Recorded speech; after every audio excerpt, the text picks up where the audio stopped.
Welcome to Films and Stuff with your hosts, Pete Mitchell and Ethan Hunt.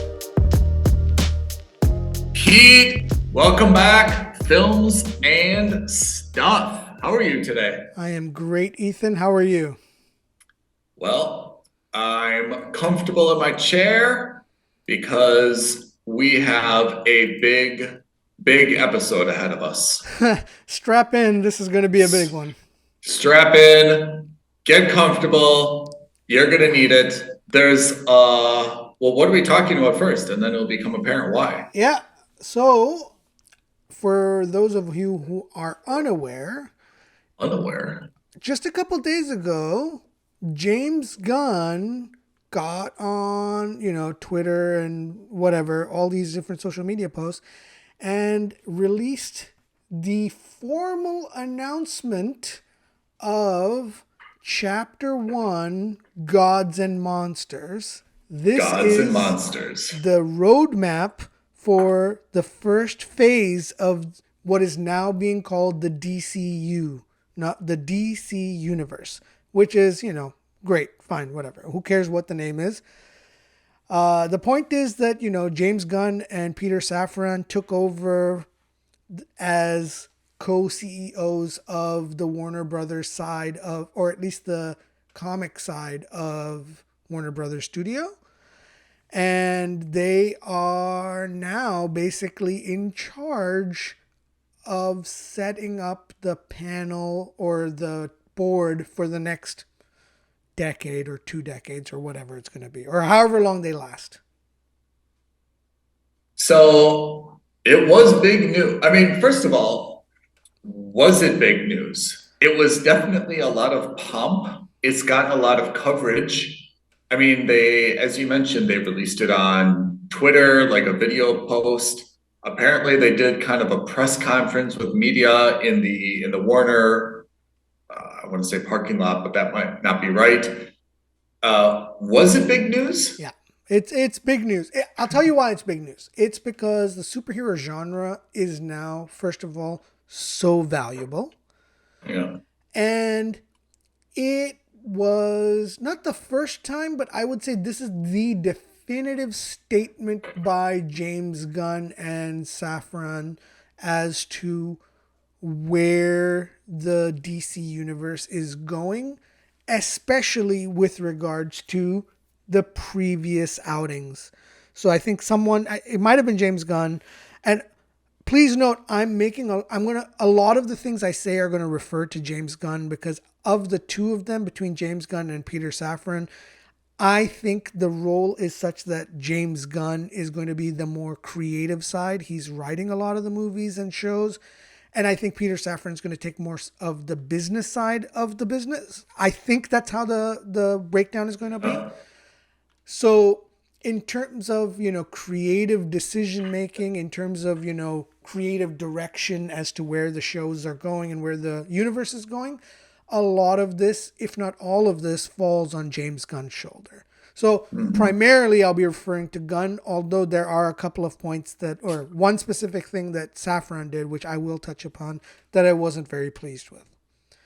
But yes, ultimately this is important because so many people's jobs are on the line. So much money is on the line. It's not an insignificant thing. And say what you will about Warner Media and Warner Brothers, superhero movies and this genre is going to constitute a significant percentage of their income.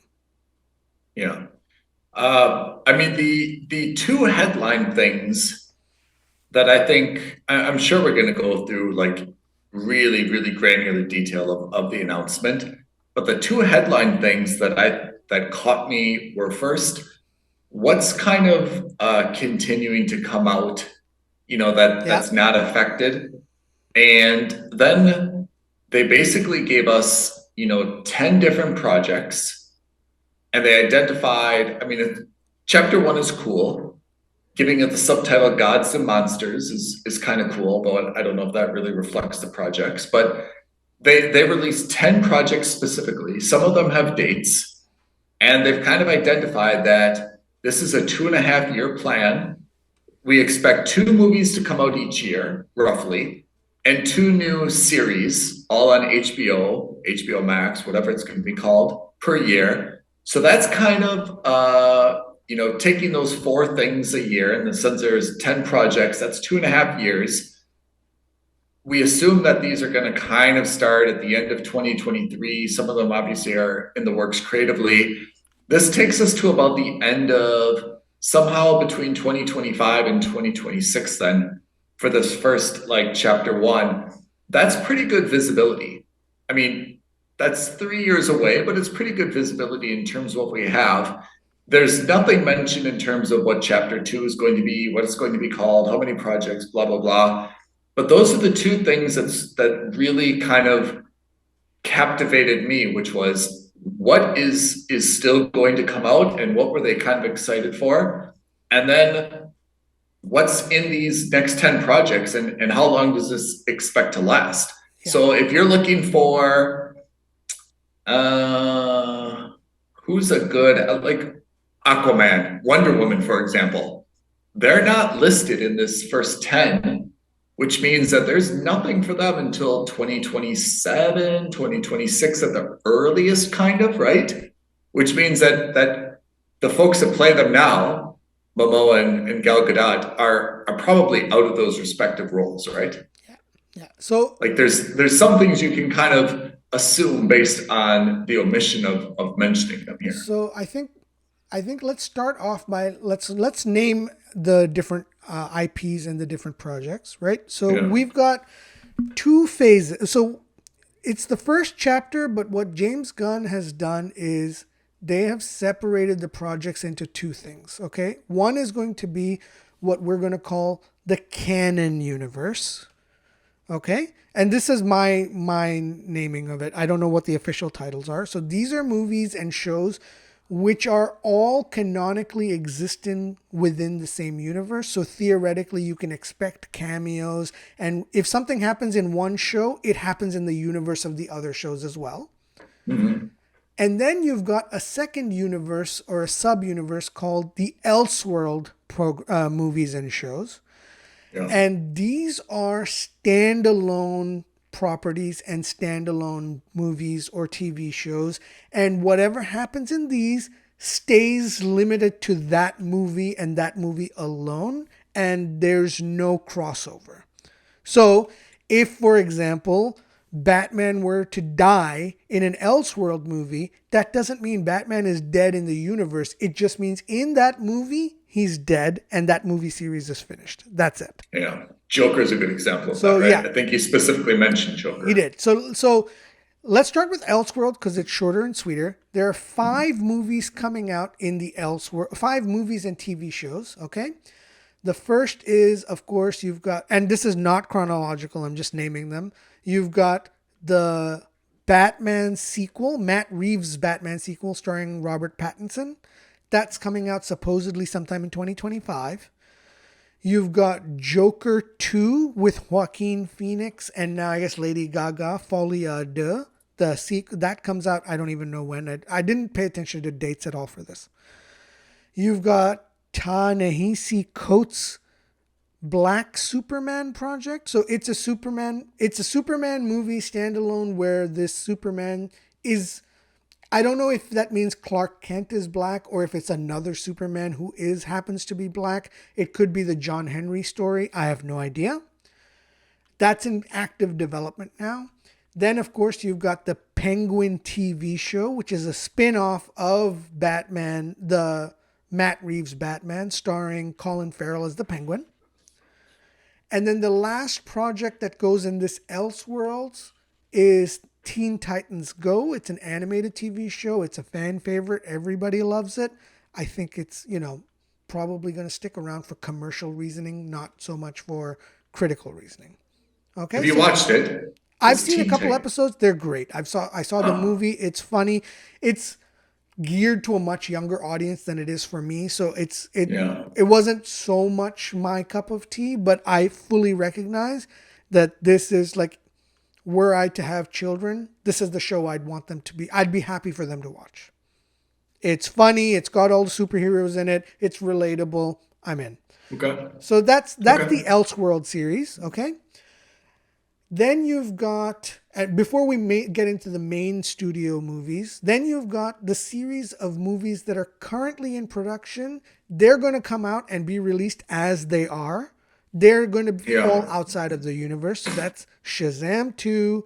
That is Aquaman Flash. 2. That is the Yep. Flash movie. And we'll talk about the Flash movie again specifically.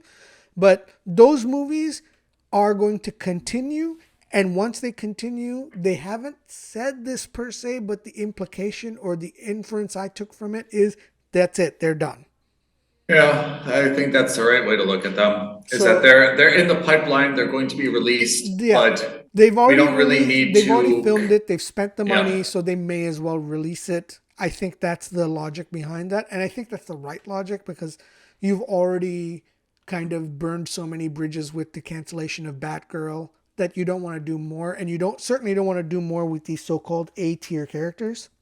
But the Flash, I understood. I've heard differing accounts, but I understood that the Flash as a movie was very important to release because it was also going to kind of introduce some of these concepts that we're going to see like in the future Yeah. So the multiverse, right? Flash is so that's a special case, and we do want to talk about it, and we will talk about it. But the Flash is a Yeah. special case because theoretically you can have a crossover different universes with the Flash Yeah. character. So I think my gut instinct is they don't want to do any more movies with Ezra Miller and that whole squad. But my Yeah. instinct tells me and my gut tells me, because ultimately Warner Brothers is run by a bunch of suits. They're not looking at it in terms of what makes sense in terms of the story. James Gunn is, but ultimately he has to report to people as well. And I think what they're doing is it's a wait and see thing. I think they're going to release the movie. If it makes $2 billion like the Spider-Man did, or if it makes $1 billion like any of these other movies did, no one is going to say, they're not going to ignore that. I think Do you think there's any universe within DCU? Do you think there's any universe where the Flash just performs it exceeds all expectations and they start to rethink, should we bring Ezra Miller back for another one? So that's what I think they're waiting for to do. I think that's a bad move. I really think it's a bad move and we're going to come back to this because a lot of these decisions will violate, your favorite index, the mom index. Oh yeah. So we'll get to that. So let's talk about the main DCU now. Now, James Gunn started off his statement saying that he really wants to focus on building up the DCU against the diamond tier characters, which is, that's his phraseology for it, but what we've always considered the tripod. And the DC tripod has always been Superman, Batman, Wonder Woman. Yep. Those three characters are so popular and so strong. Iconic. Their IPs are so strong that they are basically the three of them are the shoulders upon which the DC universe, comics universe, really rests on. Almost too strong in some ways, though, right? Yeah, but that's fine because you can always introduce new ways of limiting their powers. But I'm just saying, in terms of, if you look at it this way, it's the equivalent of back in the days Marvel's X-Men, which is to say, really, Marvel Comics was really known for X-Men and Spider-Man. That's it. Yeah. It's because the movies became so popular that they've now got a huge roster, including Iron Man, Thor, blah, blah, blah. Yeah. But really, if you look at the Marvel Comics of the 90s, it was really on the backs of the X-Men and Spider-Man. Everyone else was kind of like, okay, I'm here. Yeah. So that Iron Man story, I think, is just one of the great superhero kind of rags to riches stories in terms of being a C-level character that was used by necessity, and Robert Downey Jr. just on his shoulders alone kind of made that seem as though it was the leader of the Avengers. But in comic book lore, he was nothing, If right? RDJ didn't do Iron Man and film it correctly, I Yeah, I have serious doubts that we'd have an MCU the way we do now, and I have yeah, serious doubts that Marvel would be as popular as they are now. yeah, Anyway, that's absolutely an right. aside. So, the 10 projects that we have under the main DCU banner: 1, Superman Legacy; 2, The Brave and the Bold, again, not in any particular order; 3, The Authority; 4, Supergirl, Woman of Tomorrow; 5, Swamp Thing; and then the next 5 are all TV programs. Yep. 6, Creature Commandos; 2, Waller; 3, Booster Gold; 4, Lanterns; and 5, Paradise Lost. How, Oh, okay. where should we start on breaking these down? So You want to start with the blockbusters? You want to start with the television? let's go through them all, because I think I have small things to Yeah, say about everything, and we can probably touch upon everything. So yeah. let's start with the big bad. Let's start with the elephant in the room: Superman Legacy. Superman Legacy. I believe it's slated for Who's going 2025. July 2025? Right, So that's summer a stake in blockbuster. the ground. Summer blockbuster. Superman Legacy. Who's Superman? We don't know. We don't know. We know that it is definitively not Henry Cavill. We know 100%. 100% Henry Cavill will not be back. And this isn't one of those, oh, they're just saying that and sneakingly they'll bring him back. No, no. James Gunn doesn't do that, play those kinds of games. They're not bringing him back.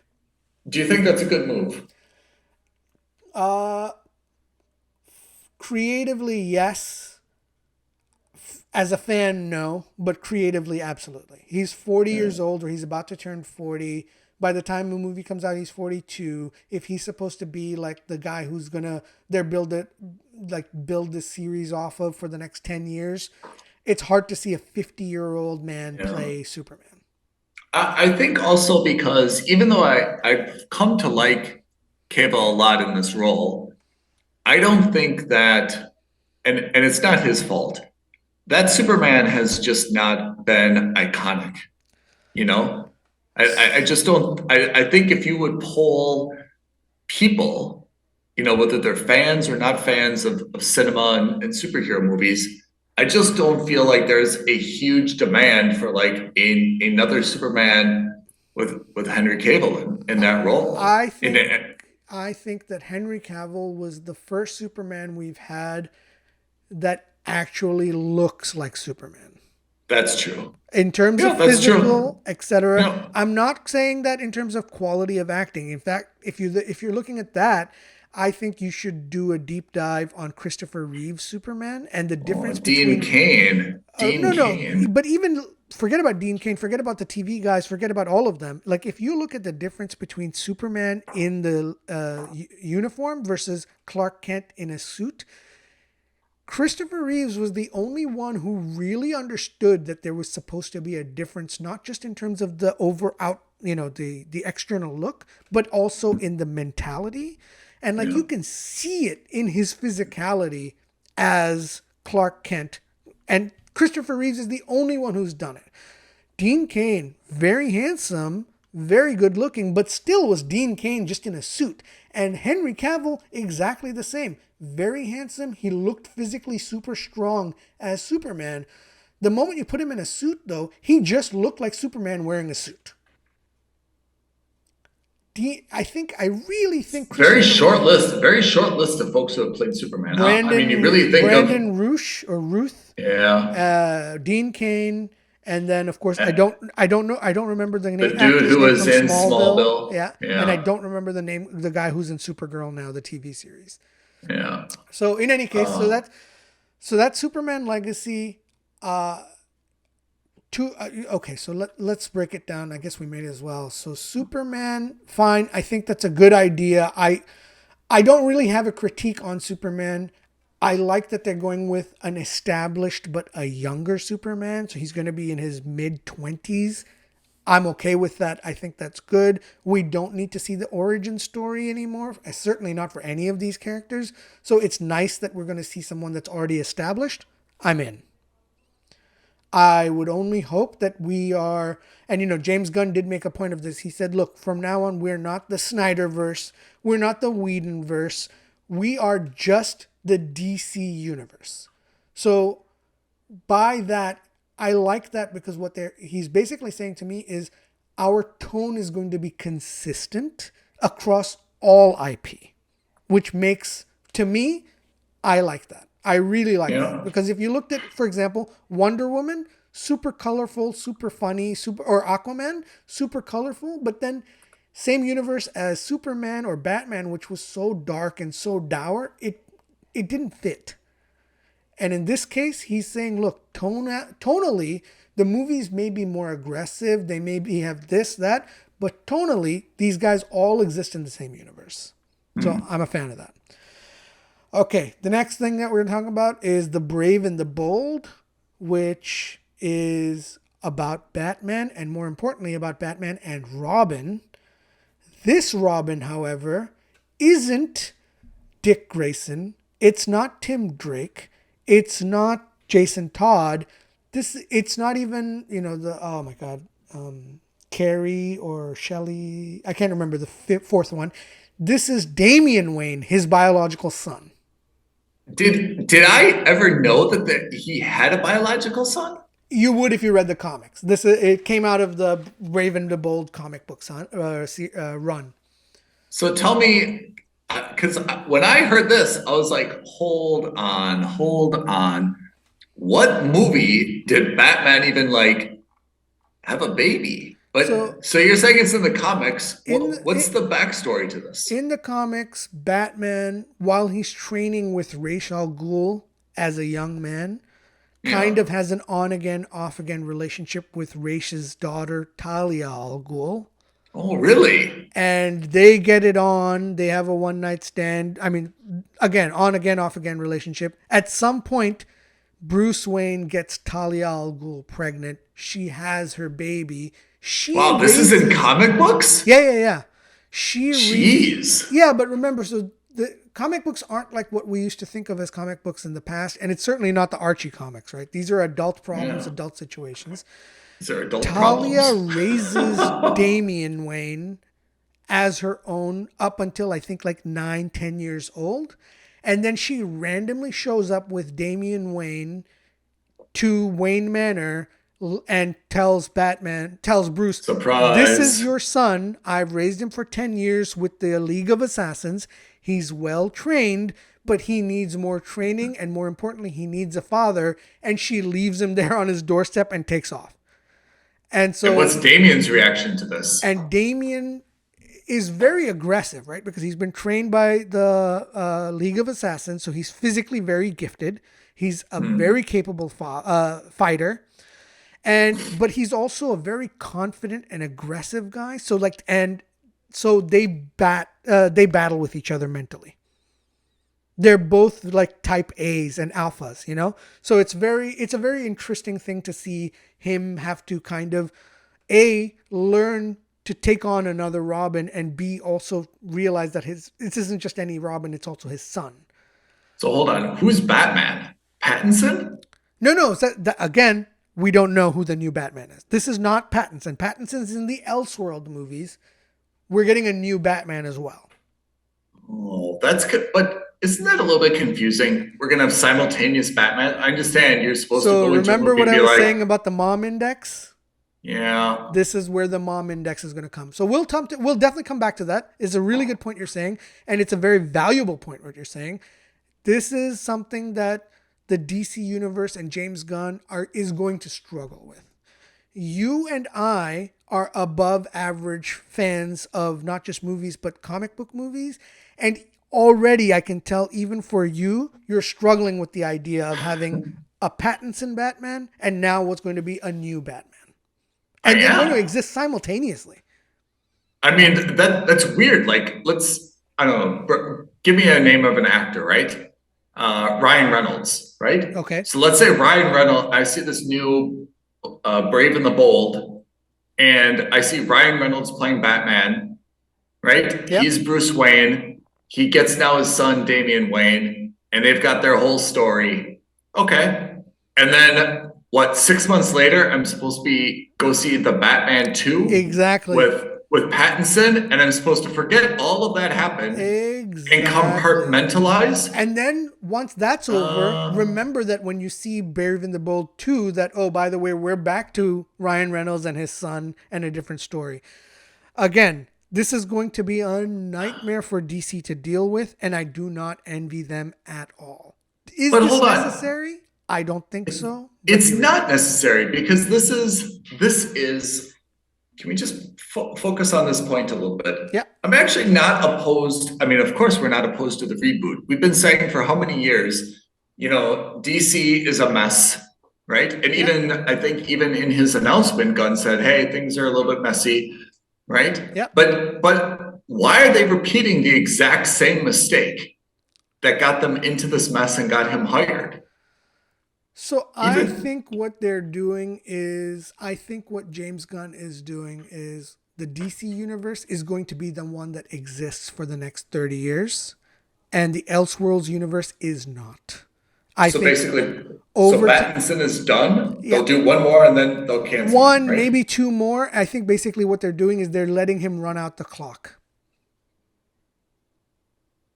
I mean, I don't know why they don't just cancel that movie. You and I talked about. Yeah, they haven't started filming it, but yeah. I mean, why not just cancel it then and say, hey, look, we want the Damien story instead. We've got Ryan Reynolds. Because you lose out on a lot of goodwill. Because that movie was excellent. The first movie was excellent. And I think you lose out on a lot of goodwill creatively. Forget about the fan response. I don't think anyone cares about the fan response. When you're making these kinds of management decisions, it's not so much how much money you're going to lose or not lose by making or canceling a movie. At that level, you're making those decisions purely on okay, if I cancel Matt Reeves' Batman 2, will he come back and write another movie for me in the future? Probably not, because he will remember that we burned him on Batman 2. It's the same reason that Warner Brothers, HBO paid all the actors for the last season of Westworld, even though they canceled Westworld. It's so that they save face, and it's so that they don't leave a bad taste in anyone's mouth creatively. Why do we need Damian Wayne in chapter 1? Why can't we just put him in chapter 2 then? So this is a creative decision. I like that idea because what that means is by introducing them early enough, what you allow you to do is you hire someone who's a 9 or 10-year-old now, and then you can hire someone who's a 15-year-old, or the same guy can be 15. You increase the longevity. Okay. I mean, so I'll withhold judgment for now because I'm not seeing how it's playing out. But I have to say my initial reaction is I'm not really dying to see the second Pattinson movie.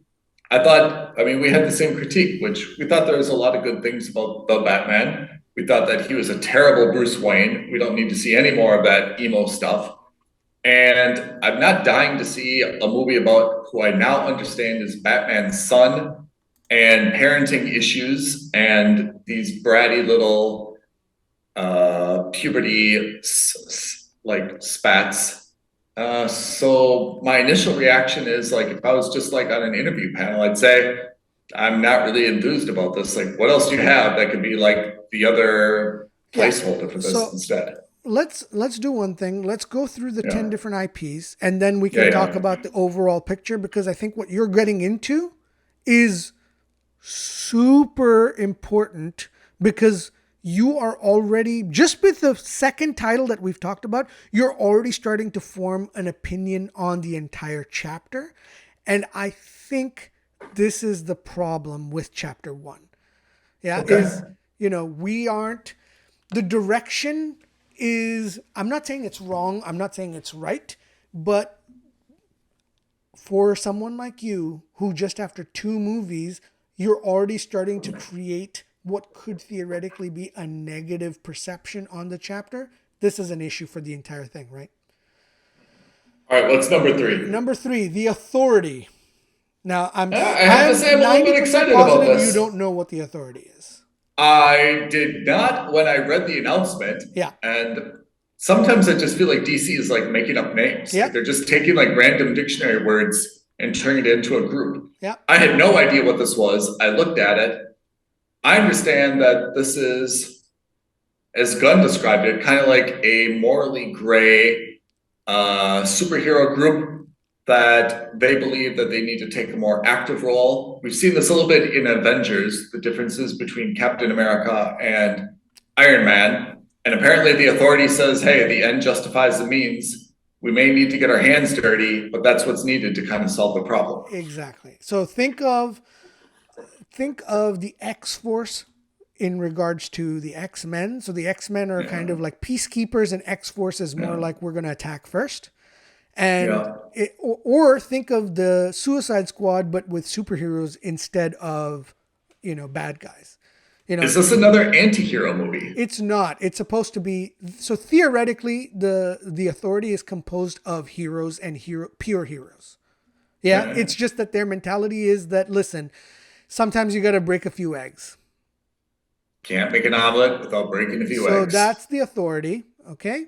So I don't. So hold on. The authority is in real life and not in real life, in this universe. Yep. Is the authority coexisting with Justice League? Yes. Okay. Yeah. So again. So they're probably going to meet up at some point, right? Theoretically. Okay. So that's the authority. I don't have many things to say about the movie. Mm. I do have something to say in terms of the overall strategy and overall vision, but we'll come back to that. Next, we've got Supergirl, Woman of Tomorrow. Oh man, I read about this. What are your thoughts? What do you think? Not positive. For me, not positive. I mean, the Supergirl that I know now, I can't remember who the actress is. She's lovely, so sweet, so innocent.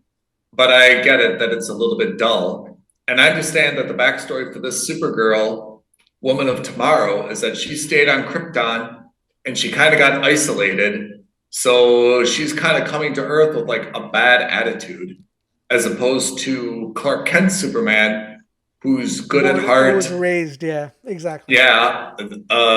This, I guess, younger sister is coming kind of with a chip on her shoulder, a bad attitude, and I guess it's going to lead to like some sibling rivalry where she's not going to be as benevolent as Superman himself, right? So the origin that I know of Supergirl, or the one that I remember the best, is that Supergirl Kara is Clark Kent's cousin. I say Clark Kent. Oh yeah, the Supergirl we see on TV is his cousin. Yeah, that's right. So they're cousins, and what happened was on Krypton, Kal-El was sent to Earth as a baby and arrives as a baby to Earth.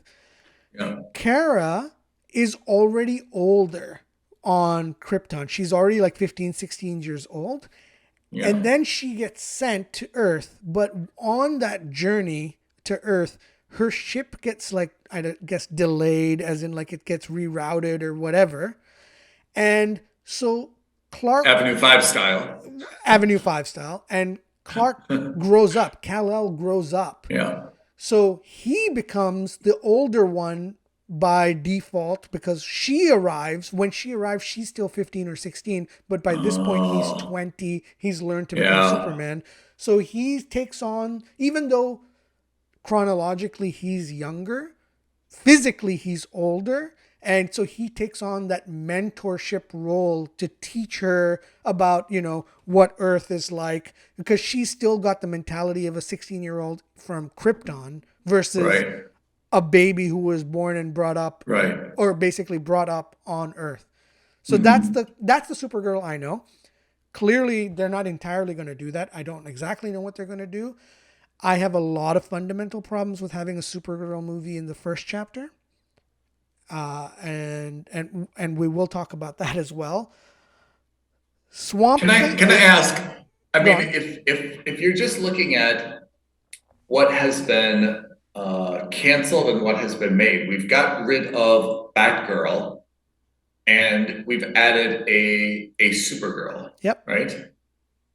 I mean, I don't really have any specific commentary about that, but it just kind of seems like they've made like a like for like switch in a way, right? Yeah, But they it's just not wanted, exactly. It seems like a trade, like we'd yeah, see in sports. I mean, it clearly yeah, isn't, but it seems like yeah. that. But it's not, and I don't like this. I would have Why don't much you like action. it? So I don't like it because I think, to your earlier point, isn't it too early to be introducing Damian Wayne in chapter one? I think it's Yeah. way too early to be introducing Supergirl into the chapters. I think she should have been a chapter two heroine or a hero, whatever you want to call her. I don't think she should have been introduced in chapter one. And I certainly don't think she should have been introduced in chapter one, given the way Wonder Woman has been treated. And that's going to be the last thing we talk about in this 10. But So hold on, before we get to 10, so we've got Superman Legacy, which we know is going to be summer blockbuster, July 2025. Supergirl Woman of Tomorrow has to come out after that, right? It has to be like at earliest December 2026 or 2025, but probably like summer of 2026, right?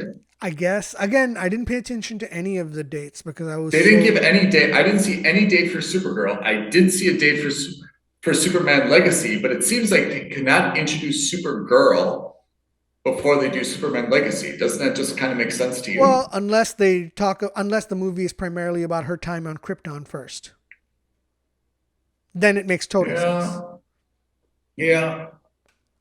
What do you think? How would you approach it? I wouldn't have her in this chapter. I would just straight up be like, you're taking away a spot from somebody who's more deserving, and that person is Wonder Woman.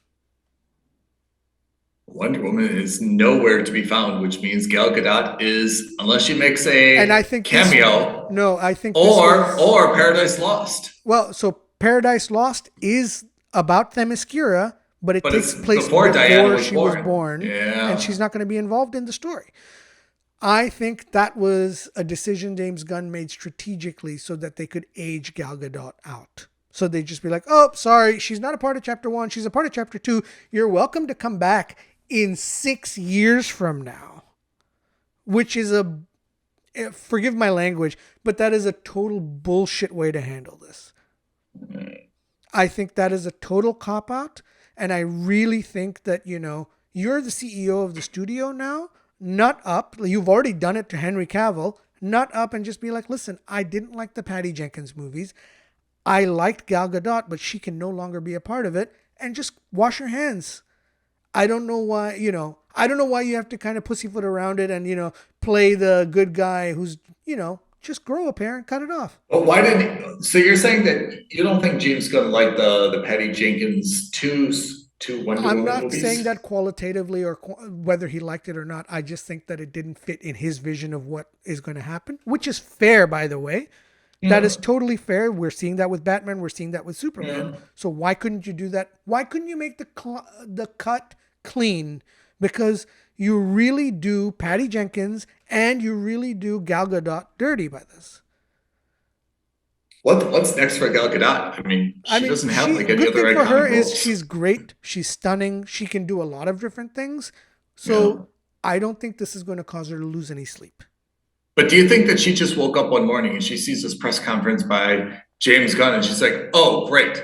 Now I've got no movies." Or do you think that she's I already like, think she and Patty Jenkins woke up a few weeks ago when James yeah, Gunn was like, "We're not happy with Patty Jenkins. It's out."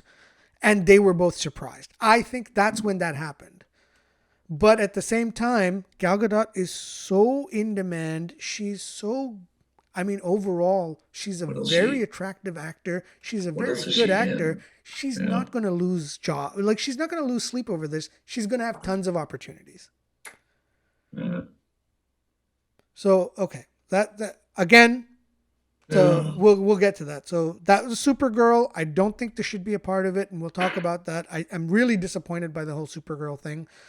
I think it's actually pretty garbage because it's, principally the idea of introducing her early is good, but a dedicated origin story in chapter one, I don't think is important. I think she could have played maybe a cameo in the Superman Legacy movie and then have a separate origin story about her in chapter 2. That might have been good.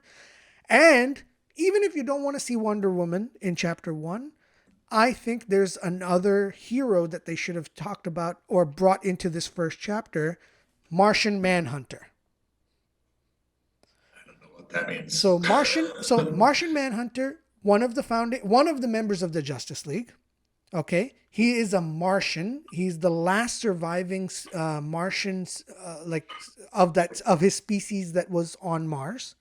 He's on Earth. He's again, because he's a member of the Justice League, it kind of makes sense to introduce him. You get the advantage of introducing a Justice League character that no one has seen before. We've already seen Aquaman. We've already seen Green Lantern. We've seen a bunch of these guys. So you get that one advantage. Right? And the only time we ever saw Martian Manhunter was in one scene in the Snyderverse cut of the Zack Snyder cut of Justice League. But beyond that, no one knows who he is. So, and the beauty is this chapter is called Gods and Monsters. He could be considered either a god or a monster because he looks like a terrifying Martian. And he's got the power to shapeshift. And he's got the powers of a god. It would have been perfect in terms of theme to have Martian Manhunter in here. That's my little rant on that. I just think that, you don't want to wait until chapter 2 or 3 to introduce new members of the Justice League as the main Justice League members. I think you want to start doing that as early as possible. Ideally in chapter 1, but at least certainly if not chapter 1, chapter 2. Why are you wasting your time, or why are you wasting your precious screen real estate with Supergirl now? What do you think is, like, when you look at these 10, like, we didn't talk about Swamp Thing yet. There's a few others we didn't talk about, right? Yeah.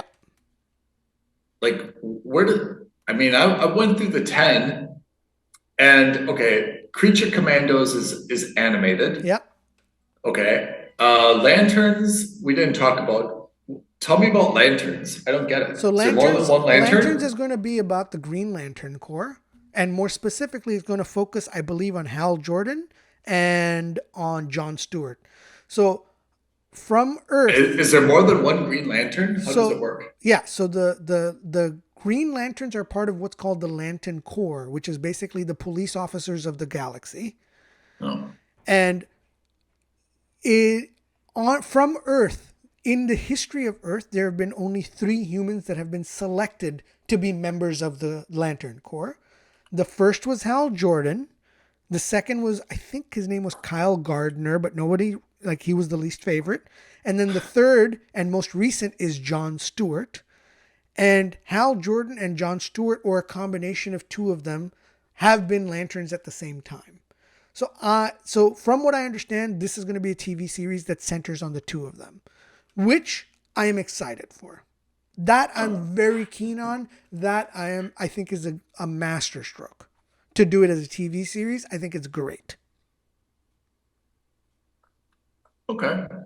What else did we talk about? We didn't talk Booster about Waller. Waller. Yeah. Booster Gold is a superhero from the future.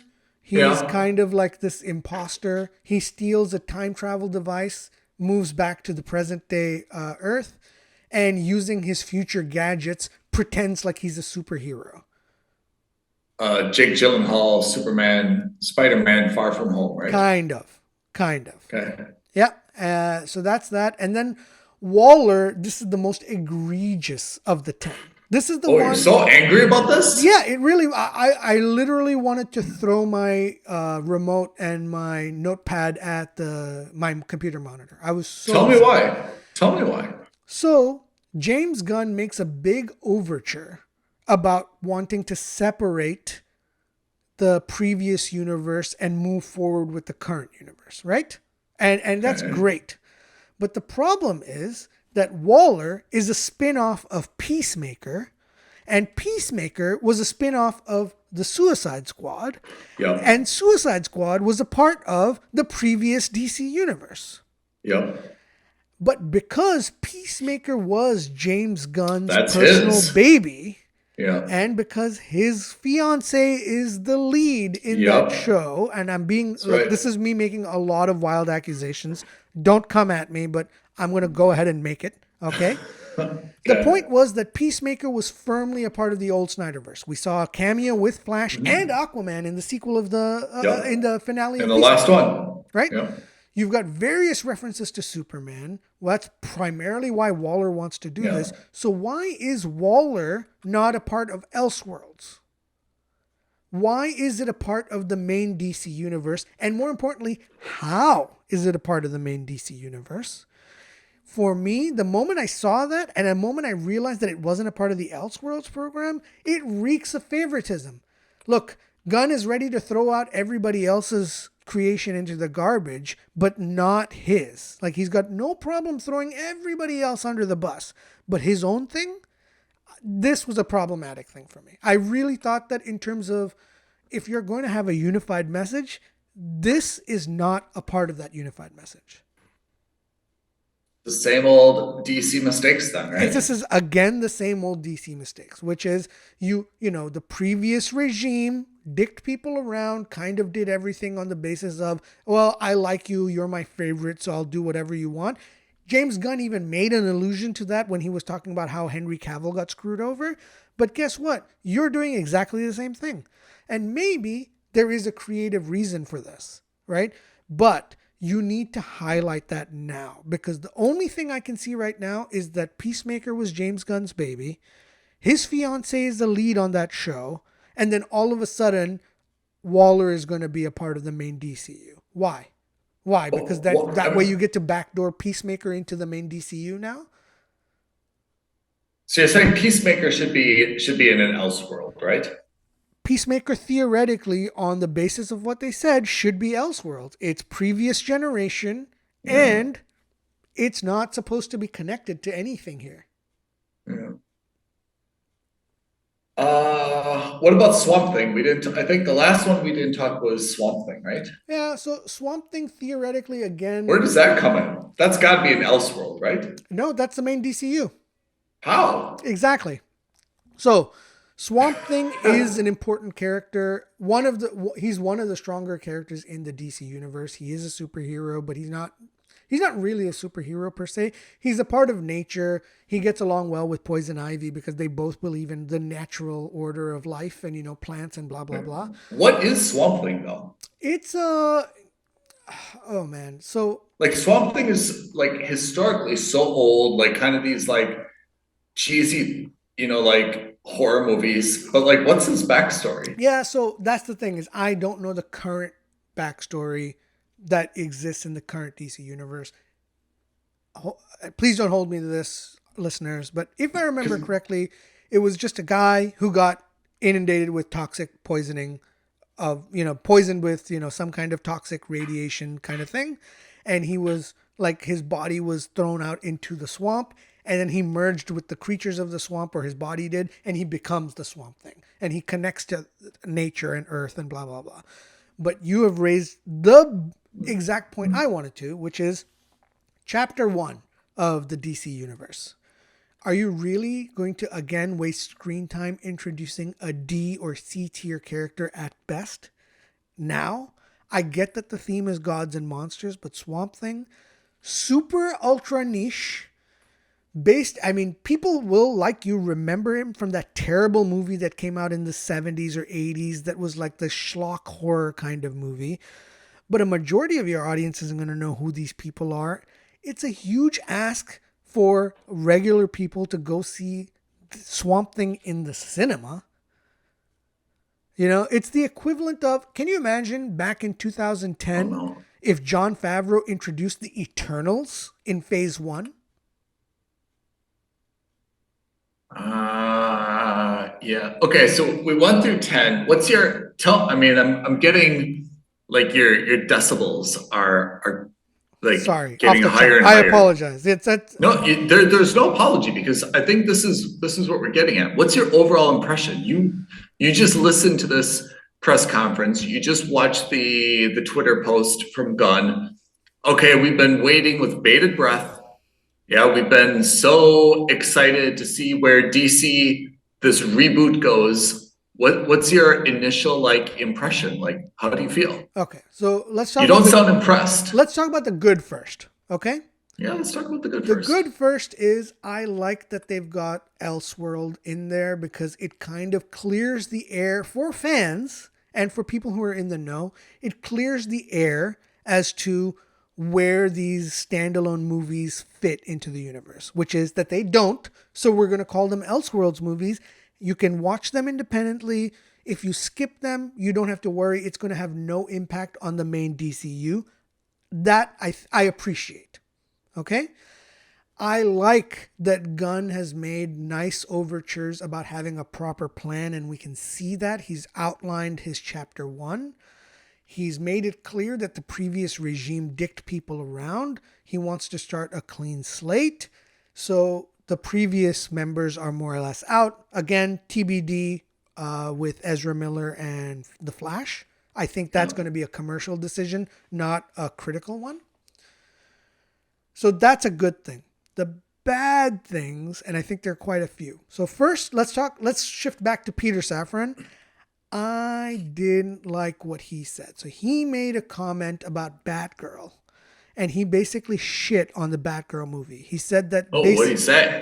He said, I saw the movie, and the movie is basically unreleasable. Oof.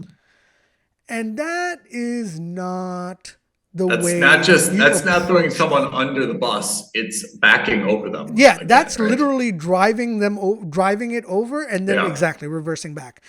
My point is that, look, if you ask me truthfully, do I think the movie was going to be good or not? My instinct is it probably wasn't going to be great. Yeah, he's probably not wrong about that. Yeah, I'm not saying that.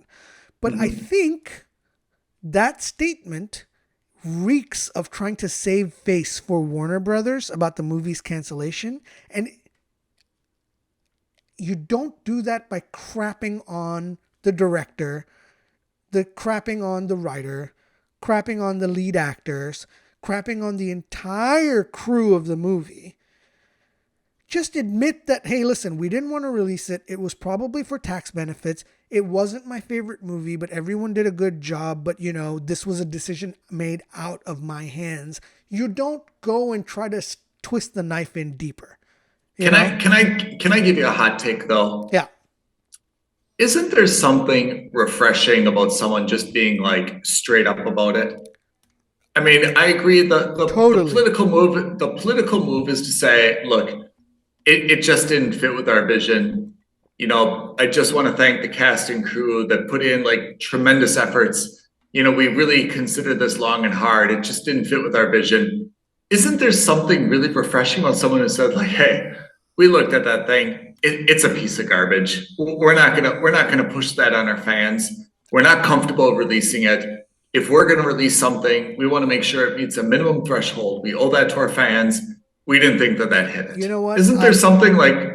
I am 100% with you. That aspect, fair enough. Yeah. Yeah. But if you're gonna go whole hog, then go whole hog. Yeah. I think that. You're saying it's the cheap shot of just saying it and then it's already been canceled. Yeah. You then do not have to go over it again. It's already been canceled. You don't have to pour salt in that open wound. One. True. Two, you're the CEO of the studio. Like, that's not your job to do. If Zaslav said it, that's one thing. He's one step away. He's the head of the firm. He can kind of say that. But you are the guy that people are going to have to sign contracts with. If he came up to me and said, hey, Pete, we really want you to write the next DC Batman movie, I would think twice, because if he didn't like the movie I wrote, I don't want him publicly admitting to the world that what I wrote was garbage. Like, it makes me look like crap, and it makes me feel like crap, right? And if you really wanted to make that statement, then release it as like an unnamed source says that an unnamed studio executive thought that it was a bad movie. Like, if it's really important for you to get that movie out there. I'm not terribly bothered by it, but I admire your code that you'd like to everyone to abide by. Look, I look at it. I get it. Sometimes I wear the executive hat. Sometimes I wear the creative hat. And as an executive, I'm totally with you. I would rather say, hey, look, we're going to cut our losses. We think the movie is crap. And we get the side benefit of it being a tax benefit for us. Yeah. But the creative hat says, hey, I'm going to have to sign contracts and I'm going to have to convince creative people to come work for me over the next 10 years. Do I want to be known as the guy that shits on all of creatives? No, probably not, because I'm not going to get the best work out of anyone. So it's a very mature, it's a very, very mature, forward-thinking, very political perspective. You're right. From that angle, yeah, I'm just thinking long term. Like, what filmmaker, what writer, what actor wants to work with you? I guarantee you, in her mindset, Grace Leslie, the lead actor, if James Gunn came to her and said, hey, I want to do this movie. I want you to come be in part of this movie in the DC universe. You're canonically not Batgirl, so you can be anything. Even though the money would probably be good and it would be good for her career, that in the back of her mind, she'd be worried that the other CEO is going to say, well, she was garbage in this last movie too. It becomes a hard sell. Anyway, that was my one rant about that statement. Let's go back to the overall. Okay, before I go off, first you tell me what you thought about the overall. I don't want to cloud your judgment. What did you think of Chapter 1? What did you think of the announcement? What's your gut on this? I mean, I felt that this was a very exciting announcement. Like I said at the outset, you announced 10 things, 2.5 years, but nothing that was announced kind of got my heart pumping. And when I look at this list, I don't see a pattern. I mean, I love seeing patterns. I love to try to find a way to connect the dots. I see a lot of kind of random stuff. And I guess what I would have expected is that I'm going to use Paradise Lost as a good example. They're taking a Wonder Woman intellectual property or story pre-Diana. So they're getting me excited about this, making it kind of Game of Thrones style, which is what they said. Yeah. But they're not linking it to. I understand you don't want Gal Gadot. You're trying to move on. You don't want to introduce someone else because it's too soon, and you want to use the IP and the story, but you're not trying to, replace an iconic actress with someone else too soon. I thought that Paradise Lost is exactly what they should be doing. And they should be doing more things like that we know them, like this is the Wonder Woman story, this is the Batman story, this is the Superman story, this is the Aquaman story. Maybe The Authority is a really good one, yeah? But I thought that they mixed in some of that stuff with the same old stuff that we've been seeing that's going to confuse me, right? And again, I'm confused already by Superman Legacy. I'm confused by Supergirl. I'm confused by Brave and the Bold. So, I mean, I guess Waller doesn't confuse me, and I'm not nearly as upset about that as you. Swamp Thing to me is just random. That just seems random, like they just picked a 10th film out of a hat. And it could have been one of 1,000 things that Universal owns the rights to. And they're like, oh, Swamp Thing. Sure, we'll do a movie about Swamp Thing. I don't think that has any ability to generate $1 billion. I don't know who they're going to cast, but I can't imagine that I know anybody, unless they're really a die-hard, crazy DC fan who's like, there's going to be a Swamp Thing? Oh, man, I can't wait to see that. Is the trailer going to be amazing? Who's the actor? By definition, it's going to be kind of like green and gross and dark and swampy, right? Yep. It doesn't make for an attractive film. I don't know how you squeeze $1 billion out of that. I don't know how you make that an iconic, beloved character. So I'm just confused by this list, Yep. So the way I look at it is that, first of all, like you, I think what James Gunn did was, all right, here's a dartboard.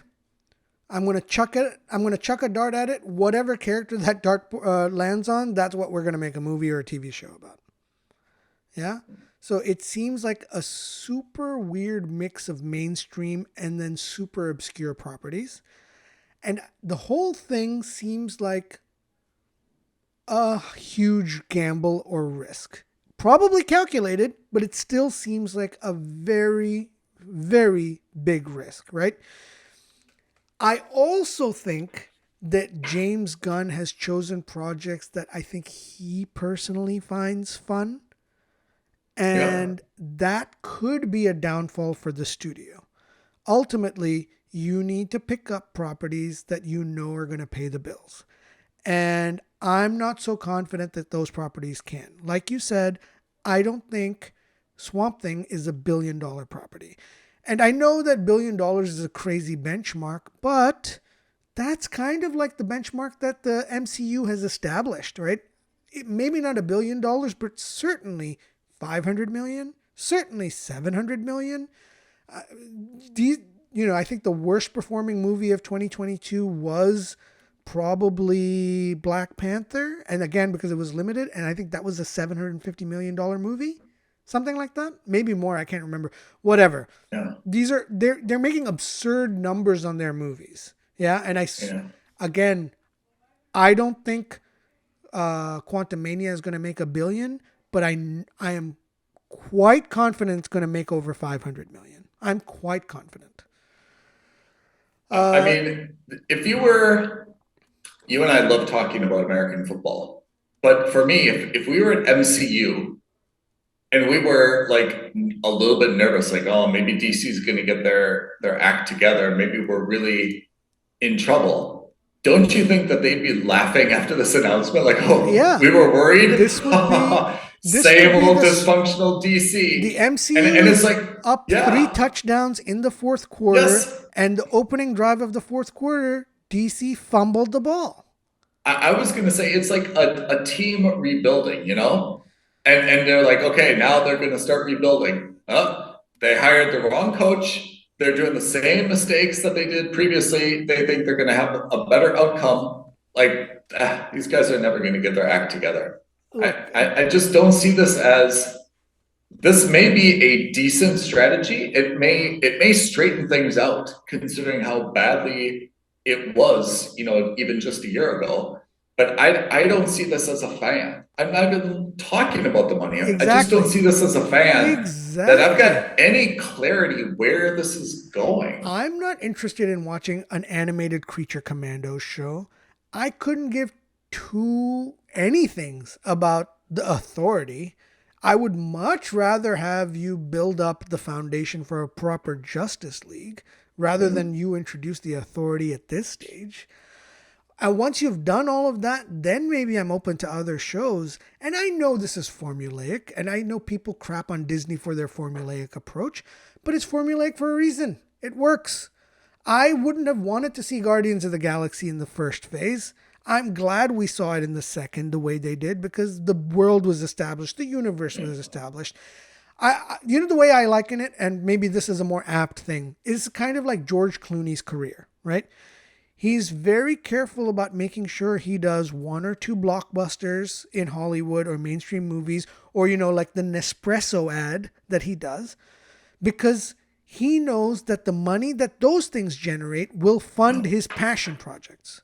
Yeah. And I think his quote, if I'm not quoting him word for word, but the sentiment was, I do 1 or 2 movies for a studio so that they let me do 1 or 2 movies for me.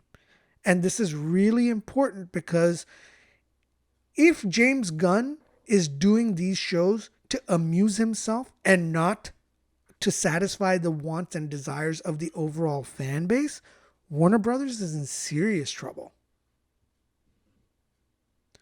My mom and your mom are not going to understand why 1 month Robert Pattinson is Batman and the next month somebody else is Batman. I think you're going too high. Forget my mom. my mom's looks at this list. It may as well be Chinese to her. Right. Nothing here makes sense to her. She's not going to go see any of these movies, not a single one in a cinema, and that's okay. Imagine my girlfriend, where I've got to try to explain, and we've all been there, trying to explain to someone who can't understand. I've got to try to explain Superman. I've got to try to explain Brave and the Bold with Batman's son. How can I possibly explain that? How can I possibly get her interested to go see that Batman movie with Damian Wayne? She's gonna be like, Damian Wayne, isn't that the dude from In Living Color? And like, right? Like, yeah. That is hopeless, by the way. Brave and the Bold also sounds like that soap opera, right? Yeah. The Bold and the Beautiful, or that is a hopeless movie for me to get someone to see. The moment you need a whiteboard and markers to explain characters in a superhero movie, you lose a lot. You lose your mainstream audience, right? I'm not talking about the fans. Look, personally speaking, when I saw that the Batman movie they want to do is a Brave and the Bold, I was excited for that one individual movie, not for the whole chapter, but that one individual movie. That gave me hope. That gave me something we haven't seen before. Then you've got to get rid of Pattinson. You've got to make a call. You cannot have two Batman. That's exactly right. I'm fully with you. Is this Elseworlds concept works wonders. And I think it's great.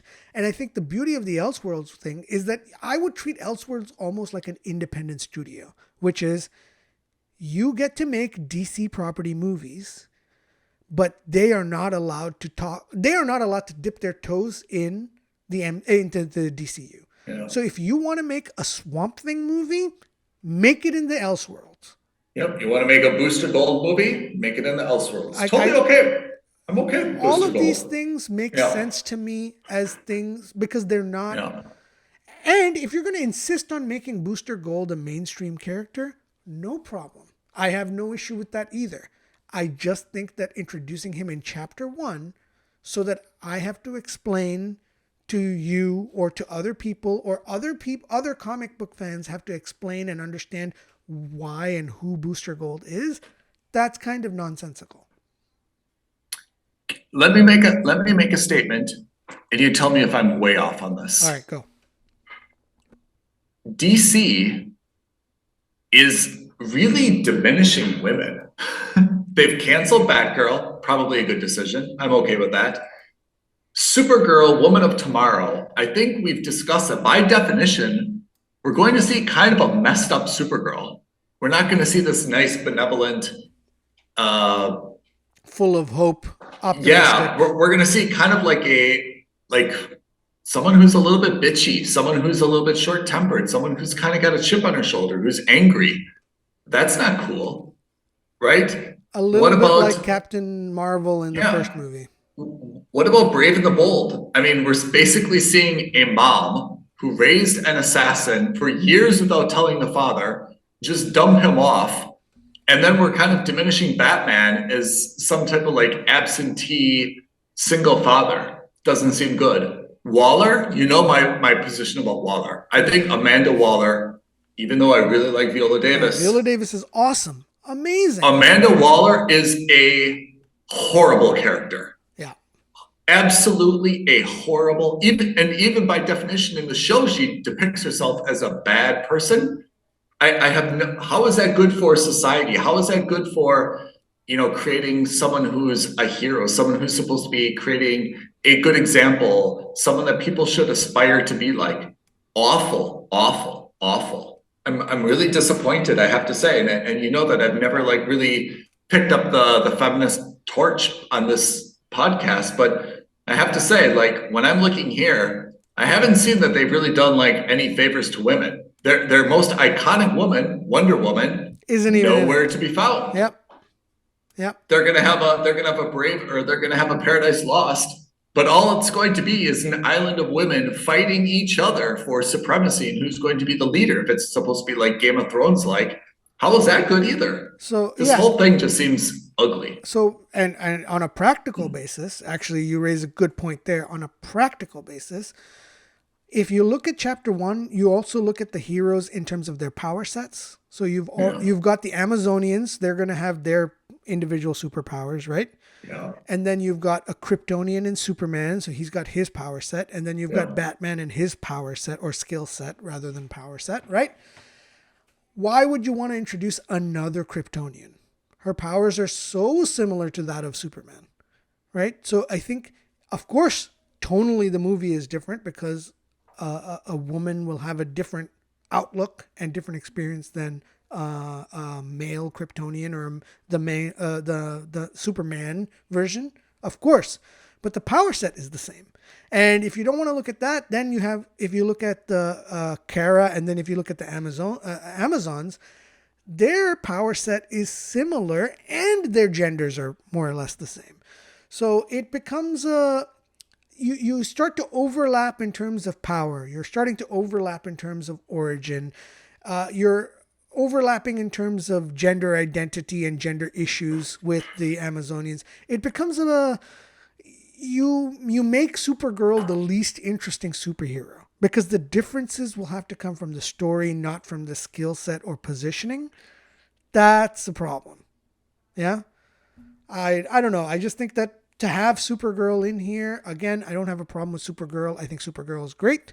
I like that she's this portrayed previously as this naive, optimistic, I'm learning my powers kind of thing. I don't need to see that so early. Yeah, I'm and I think the best thing I can say about this is that I'm genuinely skeptical, but I'm have an open mind for a few things. But genuinely, I'm a little bit skeptical, but I don't know. That's the best I think I can come up with. Okay, so just some random last minute musings. Okay, so Paradise Lost. Okay, you've got a show which you rightly said is them doing a Game of Thrones-esque style. I'm excited about that. I don't have a problem with that, but remember, you're going to be running against Game House of of the Thrones. Dragons. And you're on HBO. Lord of the Rings. Right. Yeah. So comparisons are inevitably going to be made, and not just about the quality of the story, but also the scale of production. So the question is, how much money are they going to actually put into the show?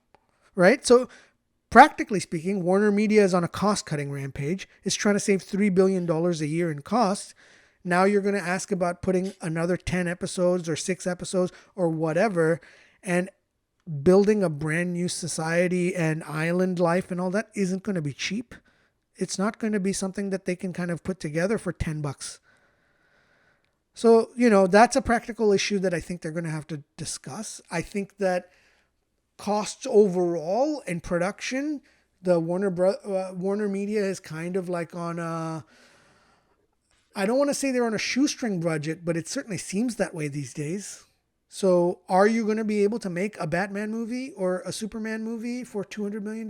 Will they greenlight a $200 million movie? I don't know. MCU has no problem doing it, but they have the money. That's part of the problem, though. I mean, when you say Swamp Thing, right? We're like, okay, how much can Swamp Thing possibly make? Your budget's going to be constrained by definition, right? Yeah. Like Avatar, you're like, this could make $2 billion. At least we should be targeting $1 billion. You put a proper budget. Swamp Thing, you're like, what's the best case scenario? Yeah. 250, right? So we'll do a budget of like 50. Like you're automatically constraining your budget by having an IP that has limited upside. It's the opposite of how it should be done. You should be choosing something that's got huge potential, and then you budget accordingly. But when you're already like giving yourself a revenue cap, then of course your budget's going to be like nothing, which is going to decrease then the revenue it can generate, because everyone's going to look at Swamp Thing and be like, why am I watching this movie in the dark with just like green, ugly olive colors, blah, right? Yeah. No one's going to want to see that. So let me give you a hot take, okay? And I think this is going to be an interesting or a different take on Chapter 1. Yes. And this is partially because A, I think it's actually a good idea, but B, more importantly, I think or less importantly, actually, it's also because it's one of my favorites. But I think what they could have done, And this could be severely limiting in chapter 1, but I think what they could have done was, instead of building a chapter 1 around the themes of gods and monsters, I think what they should have done is build a chapter 1 and have it, instead of be the DC universe, make it the BC universe. Make it the Batman cinematic universe. So where you have the main character or theme be Batman. And I say this because for all of Superman and Wonder Woman's practical issues we're facing right now, I think the one thing most fans can agree on is Batman's in a good place. Whether it's Pattinson or whether it's a new character, generally speaking, Batman as a character is in a good place. Everyone is happy with Batman. No one is unhappy with the depiction. I take your hot take, but let me add a side order to that. Yeah. Or like in a counter argumentative way. We saw the most recent Spider-Man that was so emotional because there were all three Spider-Men together, right? That's it. That's all it is. Garfield, Maguire, and the dude. Holland, yeah. Now with Batman, I think for too long has been the DC like trump card. Whenever things have been bad, they've just kind of like trotted out like a new Batman. There's been a lot of Batman in our lifetime, right? Yep. At some point, you take an iconic character and you water them down so much because there's 8 different Batman. Yeah, that could be the case. Yeah. I would actually with Batman, I would take a beat and say, look, we just saw Pattinson. Give it a little bit of time. Either go with Pattinson and build off of his world, or get rid of Pattinson and just sit tight for 3 years. Let that memory fade away and then reboot with a new Batman, and let's go really, really strong with that character. There's just too many of them right now. I get now that. We're going to add a new one and his son. I feel like I totally get iconic characters need to be taken care of. They're not just out there to be like pushed into the market whenever you feel like you need a blockbuster. At some point, you're going to lose that shine. You'll never get it back. I agree with you. Fundamentally, that's exactly the case. You don't want to overuse. But I also think that, within the Batman universe, you've got so many different actors and so many different characters. You've got at least 3, if not 4 other Robins. Okay? You've got Grayson's Nightwing. You've got Jason Todd and Red Hood. You've got Tim Drake / Red Robin. You've got Stephanie Brown is Robin number 4. So you've got that. You've got Batgirl. You've got the Oracle. There's no shortage of characters. Then I agree. Then use Pattinson. Have him have a small cameo, and let's focus on some of the other Batman Universal characters, right? Man, that for me, I think that was, the way I look at it is that Batman is even within the tripod of the DC heroes, I still think that Batman is probably the preeminent one. And I think a lot of that also has to do with the fact that the other movies by, Wonder Woman and Superman haven't been great. He's obviously the brains and the money behind the Justice League. Everybody else is the brawn. Everybody else is the heart. But really, he's the guy that kind of is the leader of the league, right? Even though he's not a superhuman. Superman is Superman to the extent that it can be said is almost a little bit too perfect. And that I think like really limits his story, Like part of the fun with like a lot of the other characters that we saw in the Avengers is that they had like some either flaws, right? Yeah. But I mean, Superman is supposed to be like, he could have taken out Black Adam, right? Or he could just have like a really gentlemanly conversation with Black Adam, because that's who Superman is. For me, even though I love Superman as a character, right? As a kid, I had Superman pajamas and bed sheets and all the other like paraphernalia. Superman's not that exciting of a character on screen. I think he should be adjacent to the screen, but he's not that exciting on screen because he's too important. He should be stronger than anyone. He's more powerful than anyone, right? He's like Homelander, right? Like, yeah, exactly. He's too good. So that's why I think Batman is more compelling, is that Batman is defeatable. Batman comes from a different background. You know, he's not an alien. He's not from Krypton. He's just a dude who's trained himself to be a vigilante. That's why I'm more excited about Batman. But take a beat and distance yourself from Pattinson. Like you said, get some of the other characters involved. Yeah. Look, I think we're both kind of landing in the same place, although maybe me a little bit more negative than you. But you're more negative. I'm more apathetic. And By the neither one way, of both are bad for DC. yeah, neither one is what you want. You Yeah. don't want, and you and I are psychopathic. I mean, we're not like super fans, but we are absolutely into this more than like proper adults should be. Yeah. We absolutely follow it. I mean, I'm excited for Ant-Man and the Wasp. That's a very unusual place, you know, for anyone to be. So that demonstrates that if there's a market for what Gunn is selling, it's not my mom, it's not my brother who's going to be totally bamboozled by this list of 10 things. It's me and you. And if one of us is borderline angry, that's you. And one of us is just like, doesn't mean anything to me. Yeah. You know? Yeah. That's not the reaction. Like if Gunn has a test audience, you say, great, what'd you guys think of that speech? And you're angry throwing tomatoes at him, and I'm snoring. That's absolutely not what he wanted to do. And anyone from MCU team would be laughing their ass off, saying, ha ha ha ha ha. It's the same old DC. Yeah. Big announcement, big ideas, no one cares. Yeah. The way I look at it is that, you know, in business parlance, I'm giving this like a double B rating. So not quite investment grade, but not far off, because there is potential for upside, or maybe like a C or a C plus GPA in school, right? You're not going to go to the University of Phoenix online, but you're definitely not getting into Harvard either. And that is a problem. That is an issue. This is a very ambitious plan, but if the crowd and the fans don't buy into it, Warner is in trouble. They're going. Do you see a $1 billion movie in this list? In any of these, the only one that could theoretically be $1 billion movie in my mind right now is Batman, Brave and the Bold.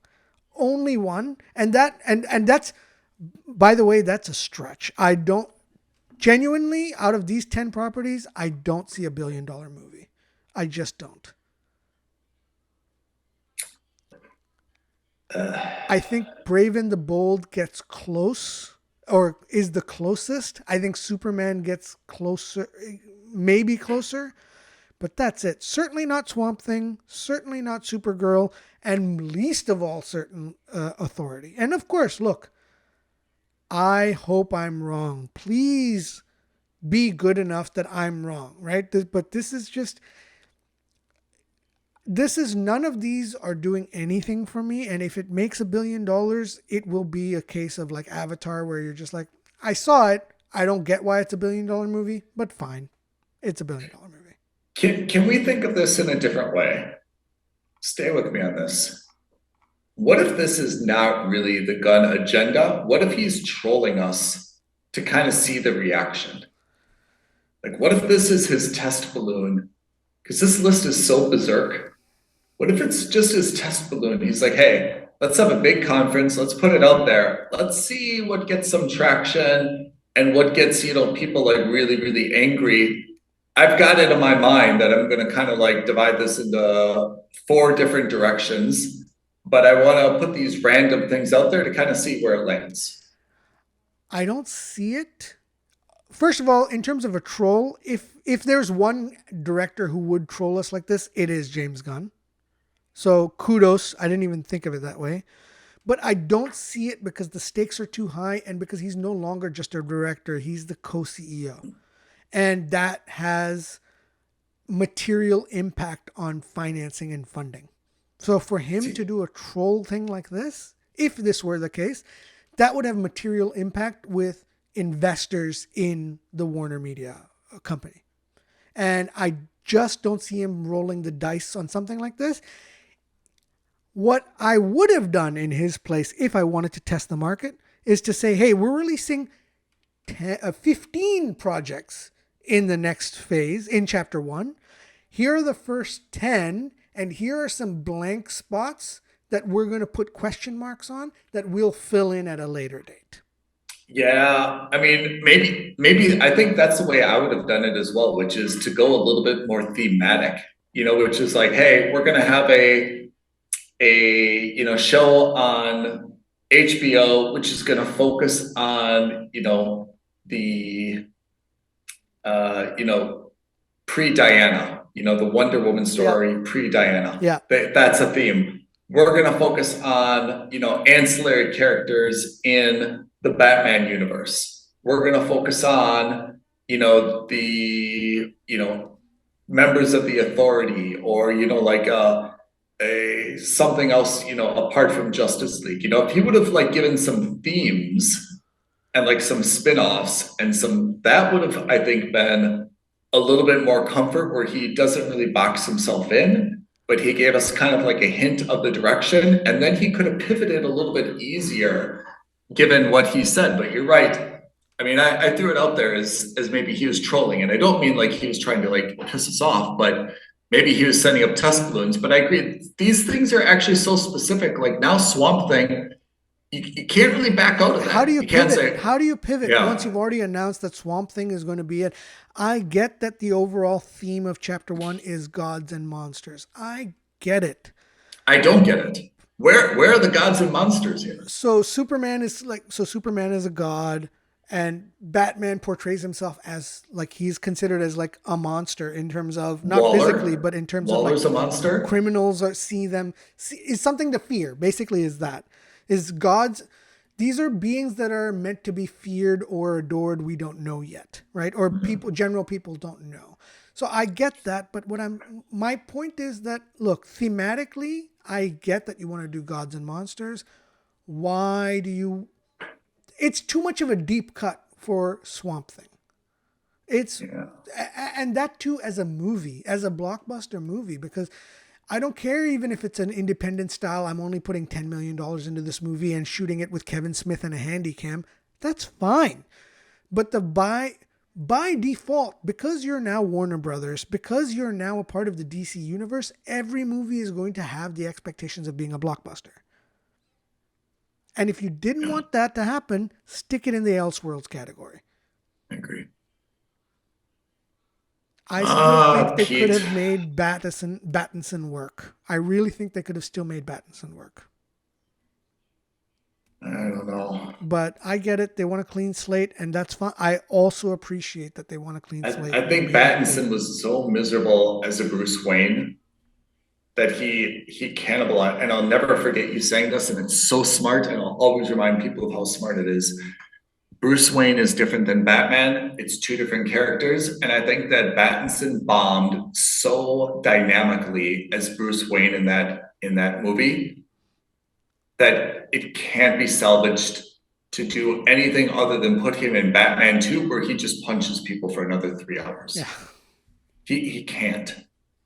I agree. And it's too hard to, I'll agree with the counterpoint, which I don't agree with. But the counterpoint is that he's got a lot of goodwill. It makes us look weak to move on from such a big superhero after only one movie. Got to do at least 2 with the guy.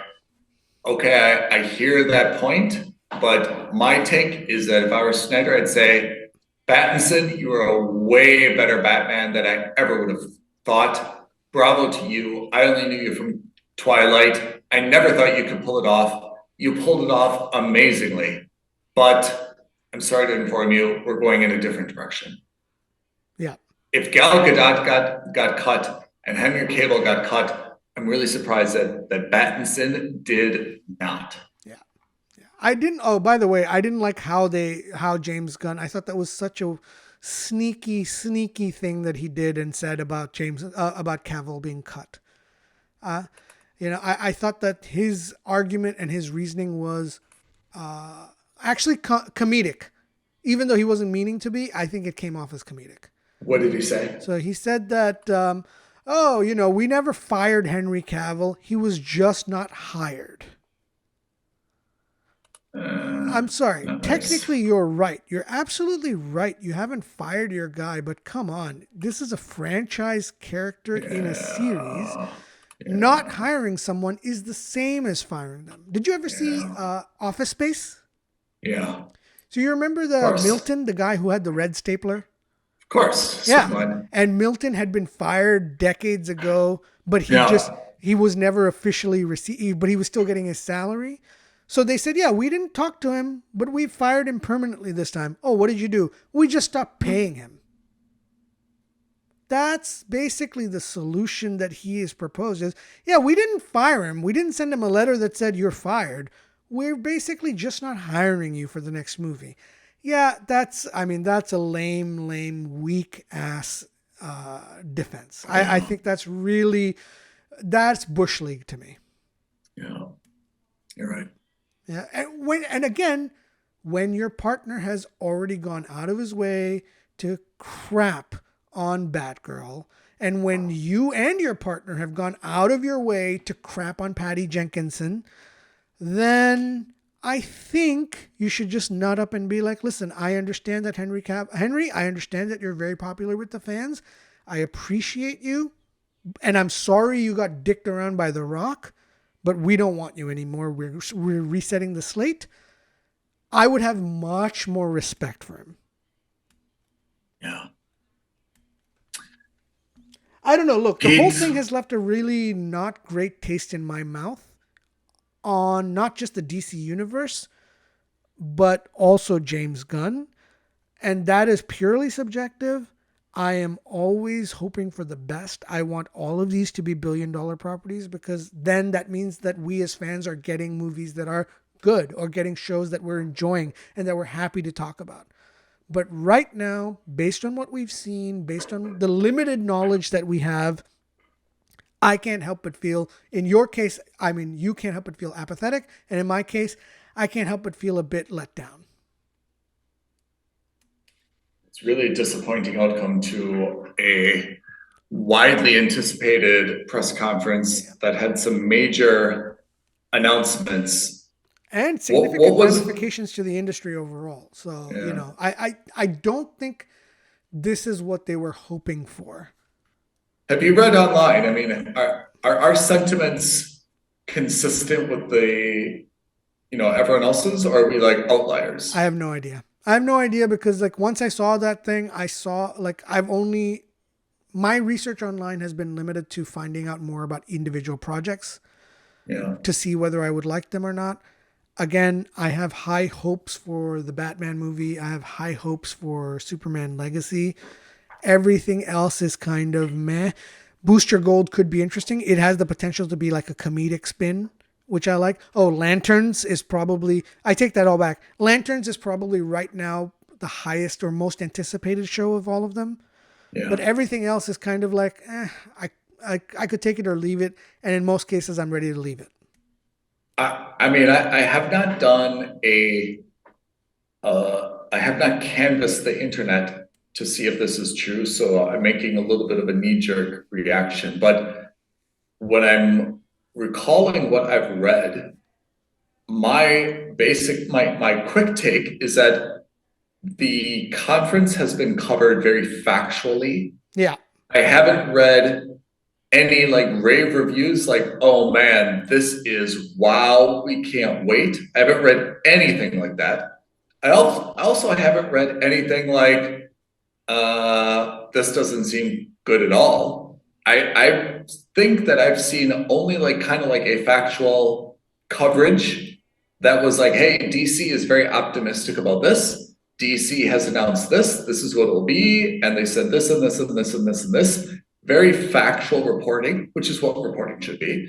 But I would also take that, if I'm reading too much into it, is that no one is excited. No one wants to call out DC and create a bad relationship now, and they want to wait and see. But the lack of enthusiasm in these articles is replaced by factual information to just kind of like report what's happened. And that also kind of demonstrates that there's not like a huge industry rush out there to anoint these guys as, you know, the emperors of entertainment. Yeah. They've kind of said, okay, well, let's report it. Definitely. Let's not piss them off by being negative about it. But yeah, definitely there's nothing to gush about. Yeah. Again, if I were Marvel, if I were, you know, Bob Iger and more importantly, Kevin Feige, I would look at that slate and say, hey, I hope it does well. I love James Gunn's work, but I am absolutely unconcerned about moving dates that I've already set for my movies. If they want to move, they can move. But nothing that they've said or shown in this showcase, with the exception again of Superman and Batman, nothing that they've put out there is a movie that would make me think I need to move my release dates. So what else is out there for summer 2025? Do we know anything else that's going to compete with Superman Legacy? Because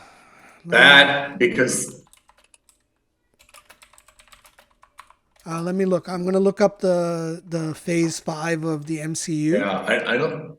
That would be interesting. So phase 5. Fantastic Four. Sorry, so phase 6, because by the time phase 5 comes out, this movie comes out. So right now, you have Avengers. Oh my God, they're going to have to fight against Avengers, the first Avengers movie. That's going to be a problem. That comes out in May of 2025. So that's going to be that's 2 or 3 months of runway before Superman comes out. And I am significantly more concerned for Superman's release than I am for Avengers in summer of 2025. Yeah. You don't compete with an Avengers movie that's going to culminate with 5 and 6. Even if it's not a great movie, by the way. Avengers 2, I thought was not a great movie at all, but it still did phenomenal numbers. I mean, I'm on IMDb, upcoming movies 2025, right? This was created, so I'm seeing Fantastic Four, I'm seeing Untitled, Taika Waititi Star Wars film, Avengers: The Kang Dynasty. Yeah. Yep. May 2025. I absolutely am not concerned, and like certainly I wouldn't even dream of wanting to move that movie. The advantage of releasing in the first week of May is that because you know the summer season starts in May now, it kicks off the summer blockbuster series with a huge smash. And I'm calling it now on, you know, the 4th of February, 2023. So 2 years in advance, almost 2 years and 2 months in advance. I'm calling it now. Oh, remember this episode. That bookmark this episode. Going to outperform anything else that summer. Yeah. Yeah, and then again, by the way, in May of 2026, you've got the sequel to that Avengers movie with Secret Wars. Yeah, this is dicey waters for Warner Brothers. It is. And if that Superman goes bad, oof. Yeah, well, exactly. It sets like there's undue pressure. It sets the tone. Yeah. It's undue pressure on Warner Brothers, but it's deserved because they put themselves in this position. I want to know what's coming out first, the Superman Legacy or the Supergirl movie, because I think that's really critical. Because now that you mentioned it, if Superman Legacy does not perform well, that Supergirl movie is going to bomb. But if that Supergirl movie comes out and it gets very, very tepid reviews, or the new Superman isn't beloved immediately, that Superman movie is going to bomb as well. Yeah. You know, like those two are tied to interconnected. Yeah. Tied together. If you're going to have two bombs, that is like, wow. I mean, that's 20%, and you're 1/3 of your biggest intellectual property, right? Yeah. You're not really doing anything with Wonder Woman. Your Batman's all messed up. So if your two Superman-based films bomb, suddenly chapter 1 is like already a train wreck. It's, I mean, I feel bad, not bad, but like I feel the pressure that these guys are on now. It's a lot. It's a lot. And I think they would have saved themselves a little bit of headache by going a little bit more formulaic, which again, I'm not saying is a good thing, by the way. I don't think it's good to be formulaic. I just think when you're first starting out and when you have so much pressure Get to some perform, quick wins. Get it's some a quick small, wins. quick win. You know, it doesn't need to be $1 billion movie, but it certainly shouldn't be a flop either. And you've put yourself in a position where you could flop. Your Look, first if these two guys don't make it past chapter 1, I mean, where would DC go from here? Yeah, I mean, it's crazy that we're already talking about it, but like they're going to have to reboot it again. That next press conference is going to be just met with crickets. You know, like, oh, you're rebooting again? Yeah, No, we were here 3 years ago, and 3 years ago, and 3 will years. drive a dump truck filled with $1 billion in cash to Kevin Feige's house and say, "You quit the MCU, move over to the DCU, and do the magic that you did." But it's not so easy. That's the problem, is that they're taking their characters and they're mucking them up. I mean, impressions matter. Superman isn't Superman because he's got blue tights and a red cape. It's because Christopher Reeve and who was Lex Luthor? I can't even remember, right? Played those characters so iconically in the early 80s that Gene Hackman, that they just created, right? Superman is Superman or Batman is Batman because Adam West, and then when they had the Joker and when they had Michael Keaton, right? They got off to a good start. Those characters are iconic because of the way that they are presented on the screen.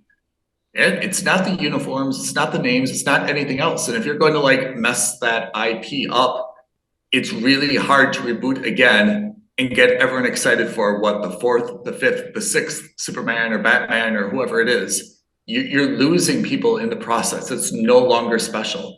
There's kids who are not going to grow up with Superman pajamas and bed sheets and notebooks and all the other stuff, right? So you've really got to get it right at the beginning. Otherwise, that IP is no longer valuable. Yep, I agree. I'm absolutely with you on this one. I'm off my soapbox and I'm putting on my Batman pajamas.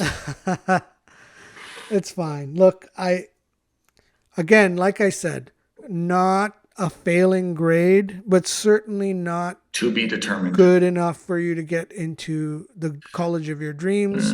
This is a solid C, some good grades, but some incredibly bad ones. This is a very middling report card.